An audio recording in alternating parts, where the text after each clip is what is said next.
Well, today is Wednesday, February 15th, 2023, and every day is a special day at Live at Urban Wild. The fact that we can still do this, the fact that we survived this long, the fact that despite the world wars and the tensions and the issues going on in the world, that we're able to survive and do this is a miracle. If only you knew the details of how much of a miracle this is, you'd understand. But that's a lifelong story, generational story of history. His story, her story, their story, our story, my story, your story, all the stories put together. That's what life is. So here we are at Urban Wild, where our constituency keeps growing. And of course we take these videos to show it representing the cats, which is as apolitical as we can be. Because cats are everywhere. And they're not food.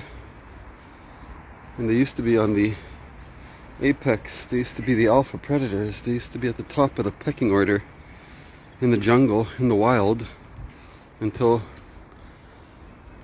us colonialists, us eternal colonialists decided to take over and turn wild into urban.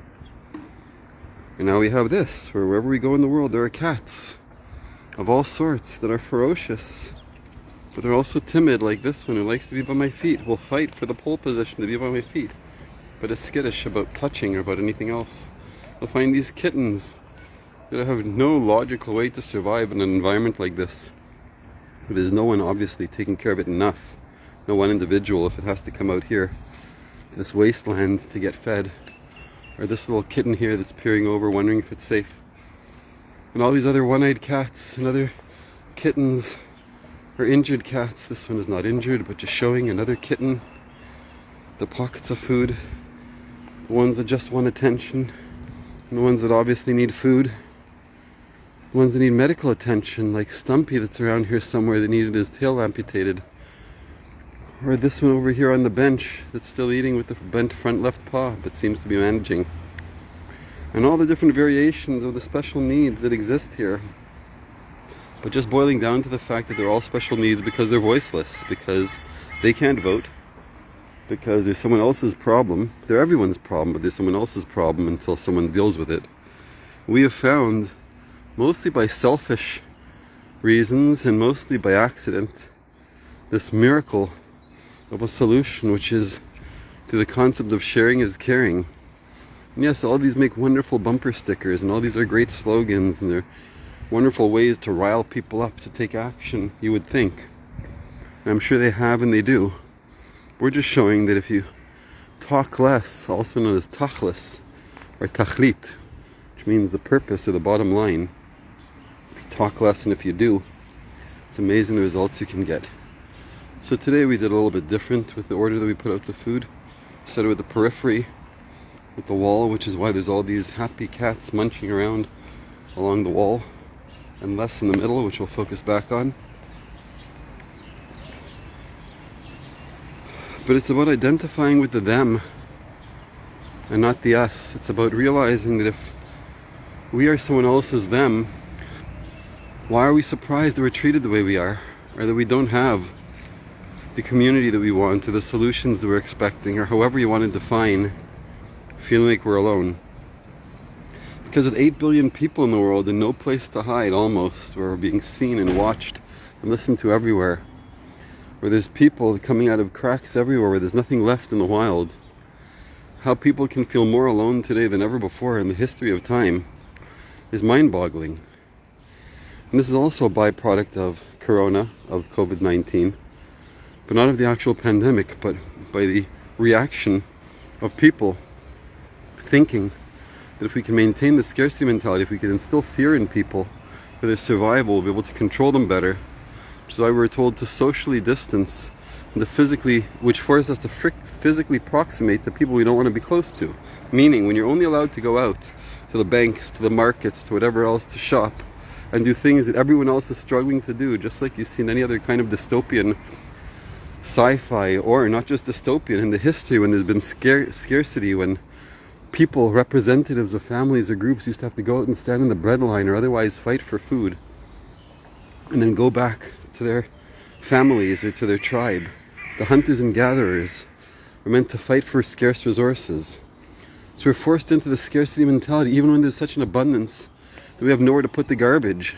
They create garbage mountains and garbage cities and garbage flotillas and garbage islands in the middle of the island because we have nowhere to put the garbage, yet we still live in a scarcity mentality.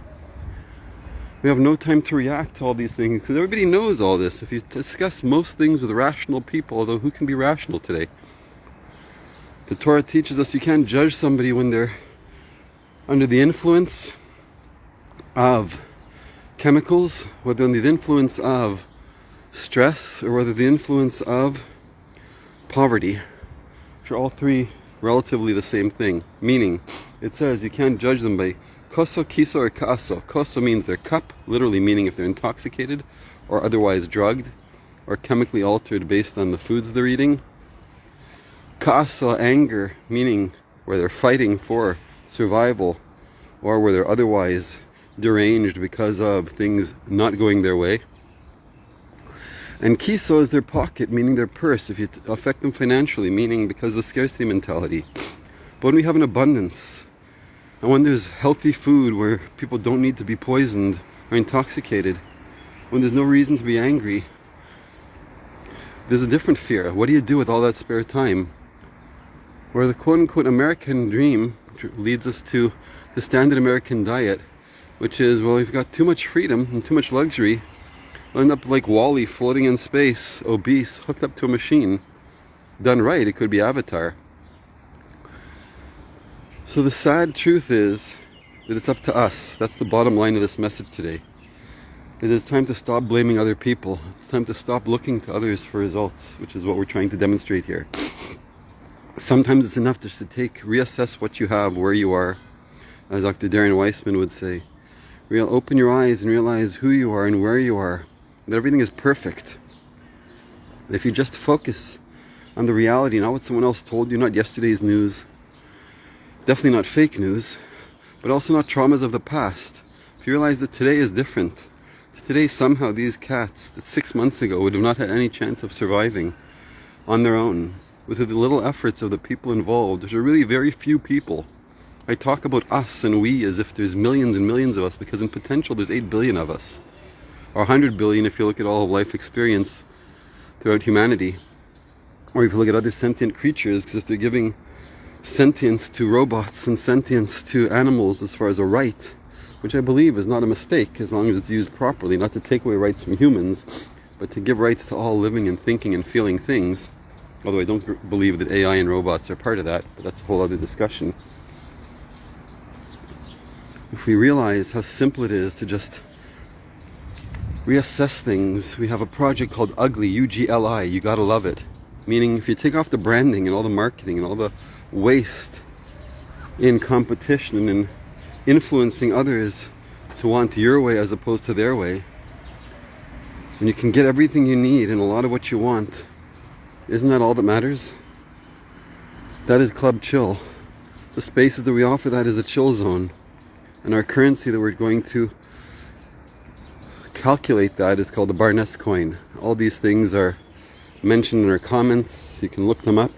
But most importantly, that's all I really want to say right now, because I need to shift this video to other channels to spread the message. In the meantime, we're just showing through the wonderful abundance mentality.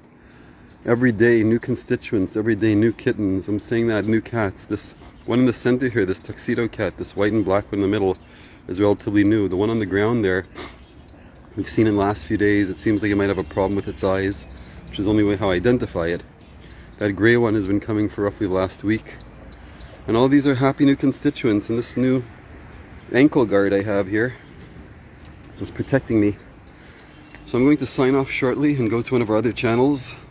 I need to spread this message in different ways, so people should understand it's all about realizing that what is what is. And I'm not trying to be philosophical or funny, but basically there's endless options of other opportunities and other possible scenarios. The multiverse is endless. In one way or another, in one theoretical or possible or physical way or another, yes, all realities do exist. But there is also the reality that you're in right now. If you want to improve the reality that you're in right now, it's accepting the situation. It's saying, okay, this is what it is. Could it be different? Might it be different? Would it be different? Possibly. And when I have nothing else to do, I can speculate about that. But In the meantime, I can either enjoy what I have or I can try to make it a little bit better. But sitting and complaining or not living my life because I'm waiting for it to get better because someone else or something else is going to do something for me, unless you're a cat on the wall, I wouldn't rely on that. If you're a human, I believe that you have more options. If you have a voice, ask for help or say what you need. Call for help or ask for help. If you don't have a voice, then try to ask or signal whoever does represent you to make the better decisions for you. And if you have neither, then at least in your own mind, try to practice forgiveness, compassion, hope, and trust. And with those, yes, you can manifest peace, and that peace is going to release abundance into your space. And I don't have any other way that I can express it at the moment. But I do wish everyone infinite love and gratitude. I do wish everyone wonderful rest of your day, week, month, life, everything that you're experiencing. I hope to see you in the gap. The gap is that fictitious space just beyond where we are now. I might call it the 8th day. In our context of the 9th day, we're already in the 9th day, I believe. But for those who think they're still in the 7 days of doing, of working, of trying to find a way to create their reality that they want, the gap, that fictitious space between where you are and where you want to be, where you are and where I am, the place for us to meet is the gap. See you in the gap.